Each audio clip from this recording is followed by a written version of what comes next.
ഈ പെല്ലറ്റുകൾ മാറ്റുന്നതുമായി ബന്ധപ്പെട്ട് നമുക്കൊരു ദുരന്ത നിവാരണ അതോറിറ്റി ഉണ്ട്. ഈ ഓഖി സമയത്തും ഈ ദുരന്ത നിവാരണ അതോറിറ്റിയൊക്കെ ചലിച്ചില്ല, അതൊക്കെ ഉറക്കത്തിലായിരുന്നു. അങ്ങ് ഹോങ്കോങ്ങിലായിരുന്നു അതിൻ്റെ ഹെഡായിരുന്നു എന്നാണ് പറയുന്നത്. അപ്പോൾ അതുപോലെ തന്നെ ഈ ദുരന്തമുണ്ടായി ഈ പറഞ്ഞിരിക്കുന്ന പ്ലാസ്റ്റിക് തരികൾ അങ്ങ് ആലപ്പുഴ മുതൽ കന്യാകുമാരി വരെ തീരത്തടിഞ്ഞുകൊണ്ടിരിക്കുന്നു. ഇപ്പോഴും നമ്മൾ ശംഖുമുഖത്ത് എന്ന് പറഞ്ഞാൽ ഇത് അടിഞ്ഞ് കിടപ്പുണ്ട്. അത് എങ്ങനെ നമ്മൾ നിർമ്മാർജ്ജനം ചെയ്യും? അത് വാരി എടുത്തു തീർന്നാൽ അത് എങ്ങനെ വേറെ ആഘാതങ്ങളുണ്ടാകാതെ ഇടപെടലുകൾ നടക്കുക? അങ്ങനെ ഒരു SOP പോലും പ്രസിദ്ധീകരിച്ചിട്ടില്ലായിരുന്നു. ഞങ്ങളിത് ഒരാഴ്ച മുമ്പ് തന്നെ മുഖ്യമന്ത്രി ഉൾപ്പെടെ ഈ കേരളത്തിലെ പ്രധാനപ്പെട്ട ഉദ്യോഗസ്ഥർ, കേരളത്തിലെ തീരപ്രദേശവുമായി ബന്ധപ്പെട്ട പാർലമെൻറ്റ് അംഗങ്ങൾ ഒക്കെ അവർക്കൊക്കെ കത്ത് കൊടുത്തിരുന്നു. ഇന്നലെ എന്തോ ഒരു ലഘു പുസ്തകം പ്രസിദ്ധീകരിച്ചെന്ന് പറയുന്നു. ഇത് 18 ദിവസങ്ങൾക്ക് ശേഷമാണ് ലഘു. സാധാരണ ഇത്തരം ദുരന്തങ്ങളുണ്ടായിരുന്നാൽ അന്താരാഷ്ട്ര തലത്തിൽ തന്നെ പ്രോട്ടോക്കോളുകളുണ്ട്. ഈ പ്രോട്ടോക്കോളുകൾ അനുസരിച്ച് അടിയന്തരമായി ചെയ്യേണ്ട കാര്യങ്ങളുണ്ട്. അപ്പോൾ ഒരു SOP പോലും തയ്യാറാക്കാൻ സാധിച്ചില്ല. ഈ അടിഞ്ഞു കിടക്കുന്ന മണ്ണൊക്കെ ഇപ്പോഴും ഈ പറഞ്ഞിരിക്കുന്ന പ്ലാസ്റ്റിക് തരികളൊക്കെ ആളുകളുടെ സഹകരണത്തോടുകൂടി തീരപ്രദേശത്ത് ചാക്കുകളിലാക്കി വച്ചിരിക്കുകയാണ്.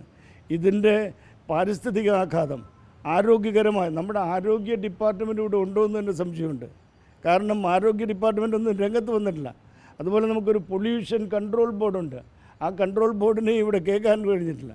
നമുക്ക് തദ്ദേശ സ്വയംഭരണ സംവിധാനങ്ങളുണ്ട്.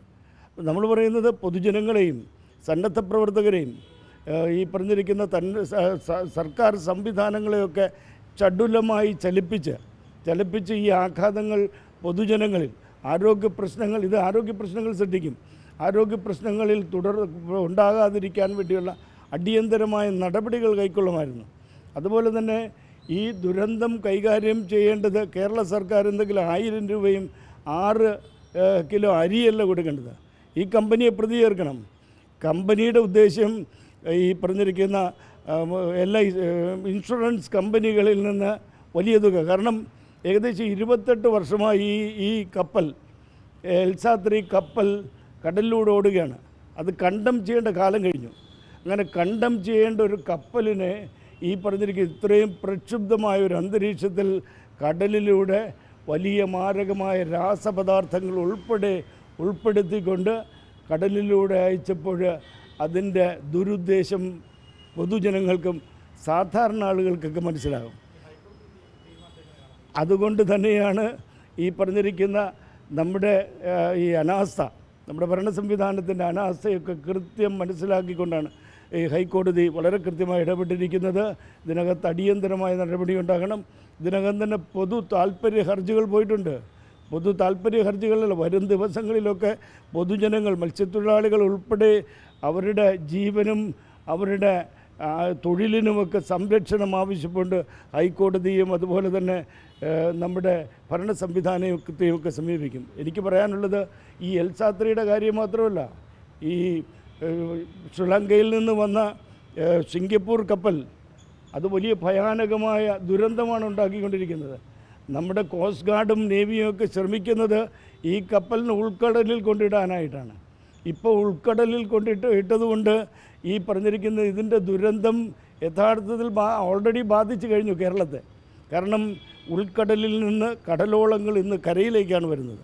അപ്പോൾ ഈ കാറ്റിൻ്റെയും കടലിൻ്റെയും ഒക്കെ ഗതിയിൽ ഈ വലിയ വിഷദ്രാവകങ്ങളൊക്കെ കേരളത്തിൻ്റെ കടലിൽ ബാധിച്ചു കഴിഞ്ഞത്. ഇനി ഇത് കരയിലേക്ക്, കായലുകളിലേക്ക്, നദികളിലേക്ക്, അതോടൊപ്പം തന്നെ വീടുകളിലേക്കൊക്കെ തന്നെ എത്തിച്ചേരുന്നൊരവസ്ഥയിലേക്ക്. കാരണം ഈ പെല്ലറ്റ് പോലെ അതിനകത്തുള്ള വിഷദ്രാവകങ്ങളൊക്കെ നമ്മുടെ കേരളത്തിൽ ബഹുഭൂരിപക്ഷം സ്ഥലത്തും ഈ കല്ലിട്ട് തിരയെ തടഞ്ഞിരിക്കുകയാണ്. അപ്പോൾ ആ തിര തടഞ്ഞിരിക്കുന്ന കല്ലുകളുടെ ഇടയിൽ വീഴും, പെല്ലറ്റുകൾ മണ്ണിൽ അടിയും. ഇത് അടിയന്തരമായി നിർമ്മാർജ്ജനം ചെയ്യാനുള്ള സത്വരമായ നടപടികൾ കൈക്കൊള്ളണം. മത്സ്യത്തൊഴിലാളികൾക്ക് ഒരു ഹ്രസ്വകാല 1000 രൂപയല്ല, ഈ ജൂൺ, ജൂലൈ, ആഗസ്റ്റ് മാസങ്ങളിലുണ്ടാകുന്ന വലിയ നഷ്ടം പരിഗണിക്കണം. അതോടൊപ്പം തന്നെ മത്സ്യപ്രജനന കാലമാണ്.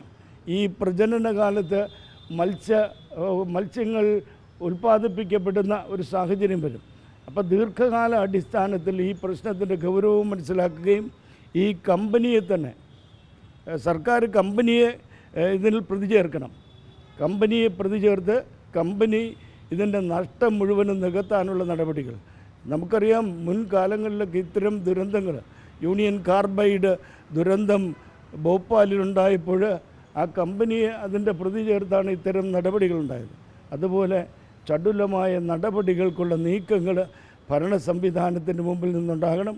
അതോടൊപ്പം തന്നെ ഈ ദുരന്തം പരിഹരിക്കാൻ ആരോഗ്യ വകുപ്പ്, ഫിഷറീസ് വകുപ്പ്, ദുരന്ത നിവാരണ വകുപ്പ്, മാലിന്യ സംസ്കരണ വകുപ്പ്, അങ്ങനെ എല്ലാ വകുപ്പുകളെയും ഒരുമിപ്പിച്ച് കൊണ്ടുവന്ന് ഒരു ഈ പറഞ്ഞിരിക്കുന്ന സാധാരണ ദുരന്തമുണ്ടാകുമ്പോൾ ഒരു ടെലിഫോൺ നമ്പർ, ഇന്ന കേന്ദ്രത്തിൽ ബന്ധപ്പെടണം, എന്തെങ്കിലും വിഷയങ്ങളുണ്ട്.